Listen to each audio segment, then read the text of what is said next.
Nakaranas ka na ba ng diskriminasyon o pagtanggi sa iyong pagiging bahagi ng LGBTQ plus community? Lahat naman tayo ay nakakaranas ng diskriminasyon, kagaya na lamang ng pagtanggi ng mga ibang tao sa akin kapag may mga gusto akong salihan na alam ko na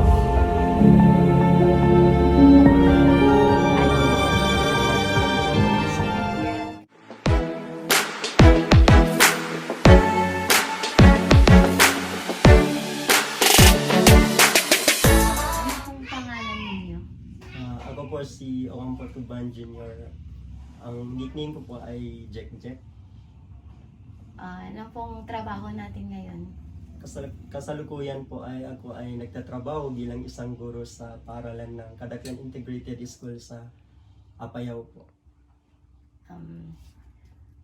Narito kami para mag-interview tungkol sa LGBTQ plus community.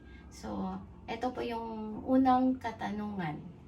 So, ano yung ating pangunawa na ibig sabihin para sa'yo ng LGBTQ plus community?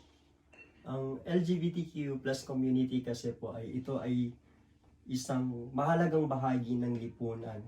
Sila yung mga individual na may iba't ibang mga orientasyong sexual at gender identity. Sila ay may iba't ibang karanasan sa bawat isa. So, ang gusto ng LGBTQ community ay magkaroon ng pantay-pantay at patas na pagtrato sa kanila. Nakaranas ka na ba ng diskriminasyon o pagtanggi sa iyong pagiging bahagi ng LGBTQ plus community? Lahat naman tayo ay nakakaranas ng diskriminasyon bilang isang individual, pero para sa akin kasi pag sinabing diskriminasyon, ito yung mga bagay na alam mong ikinasasakit ng damdamin bilang parte nitong grupong ito. Pero sa akin, minsan kagaya na lamang ng pagtanggi ng mga ibang tao sa akin kapag may mga gusto akong salihan na alam ko na Paano mo natanggap ang iyong sarili bilang miyembro ng LGBTQ plus community?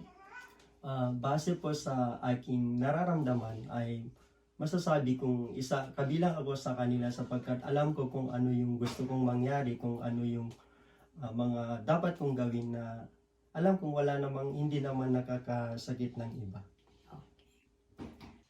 Ano ang mga personal na tagumpay o milestone mo sa pagiging bahagi ng LGBTQ plus community? Malaki po ang naging bahagi ng LGBTQ community sa akin, sapagkat ito ang dahilan kung paano ko nakamit yung mga pangarap ko. Sila ang isa sa mga dahilan kung narating ko ang tugatog ng tagumpay. Kagaya na lamang na napagtapos ako ng pag-aaral ko, at syempre ngayon ay nagtuturo ako bilang isang guro dito sa amin. At ngayon ang iniaambag ko naman ay kung paano tutulungan or kung paano mapalawak ang pangunawa ng mga tao para mas bigyang halaga ang mga kasapi nito. So, ano ang mga pangarap mo para sa magandang kinabukasan ng LGBTQ plus community? Sabi ko nga kanina, ang gusto kong mangyari sa LGBTQ community ay magkaroon ng pangunawa ang lipunan, na sana pagdating ng araw ay matanggap na sila ng tuluyan at wala ng diskriminasyon na naghahati sa pagitan ng mga nasa first sex at yung mga nasa third sex. Kumbaga ay magkaroon tayo ng pantay-pantay. Disregard na natin yung mga pagkakaiba natin sa kinaugalian natin at yung mga hindi natin gusto. Kung papipiliin ka, karera o pag-ibig? Medyo mahirap na tanong, pero sige, try ko sagutin. Para sa akin kasi, hindi mo kailangan pumili between the two, kasi para sa akin, ang pag-ibig ay kusang darating yan kung talagang para sa'yo. Kasi ang alam ko, hindi hinahanap ang pag-ibig, pero ang karera, kailangan mo rin pagtrabahuan, sapagkat ito ang magiging pundasyon mo para makamit mo yung mga pangarap mo sa buhay. Siyempre, kapag may karera ka na, di ba? Siyempre, darating din ang pag-ibig. Kung bibigyan ka ng pagkakataong baguhin ang isang bagay sa iyong sarili, ano ito at bakit?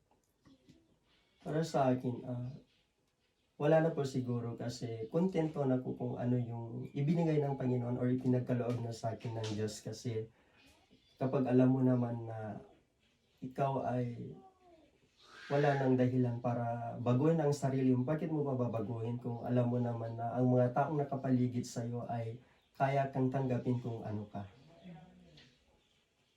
Sino ang tinuturing mong bayani sa iyong buhay at bakit? Siyempre siguro magiging ano na unfair magiging bias na lang siguro ako. Siguro ang pamilya ko kasi isa silang bayani sapagkat sila yung nandyan lagi para kung may problema ako, at least sila ay napapagsabihan ko at sila yung mas nakakaintindi sa akin kapag may mga kinakaharap akong anumang pagsubok. Kaya sila ay tinaguri akong bayani kasi sila yung nandyan, laging nakatayo para alalayan ako kahit anumang pagdapa na nararanasan ko. Ano mo hinihandle ang mga pangungutya o perwisyo mula sa ibang tao dahil sa iyong kasarian o identidad? Sa akin kasi ay ginagawa ko, hindi ko na lamang sila pinapansin. Kasi kapag alam ko yung tama yung pinaglalaban ko, hindi ko na sinasabi sa kanila kasi alam mo sa sarili mo na kapag wala kang inaapagang tao ay syempre wala namang magagalit, walang rason para ikaw ay kutsain nila, di ba? Sino ang iyong tinitingala at naistularan at bakit? Actually, meron akong isang personalidad na kilala na alam ko hindi madaling pinagdaanan. Ito si Charis Pempenko.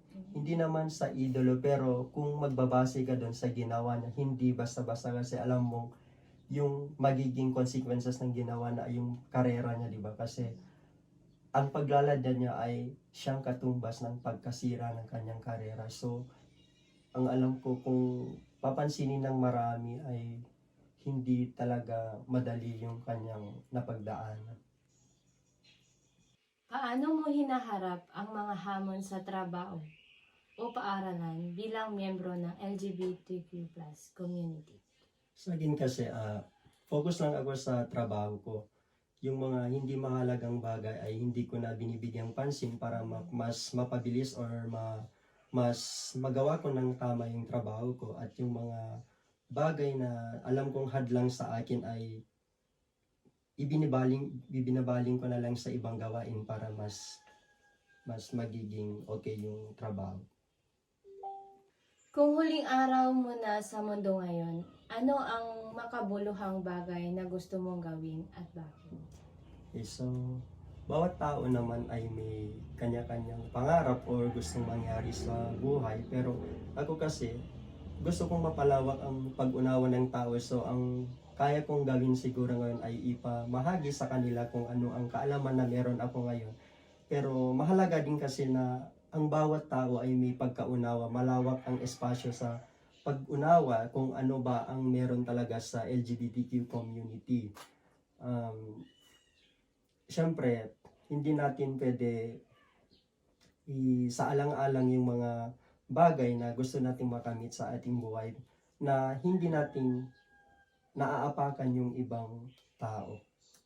So, bago man lang ako lumisan dito sa mundo ay makapagbigay or makapag-iwan man lang ako ng makabulang bagay sa mga tao, lalo na sa ating lipunan, kung saan ako ay maaring tumulong sa aking kapwa na alam kong na ako ay isang inspirasyon or ginagamit na ating Panginoon para mas magampanan natin yung mga gusto nating mangyari sa ating buhay. At syempre, mas maganda rin kung yung mga tao ay na-appreciate nila kung ano yung ginagawa natin. Salamat sir sa pag-unlak at pagsagot sa aming mga katanungan.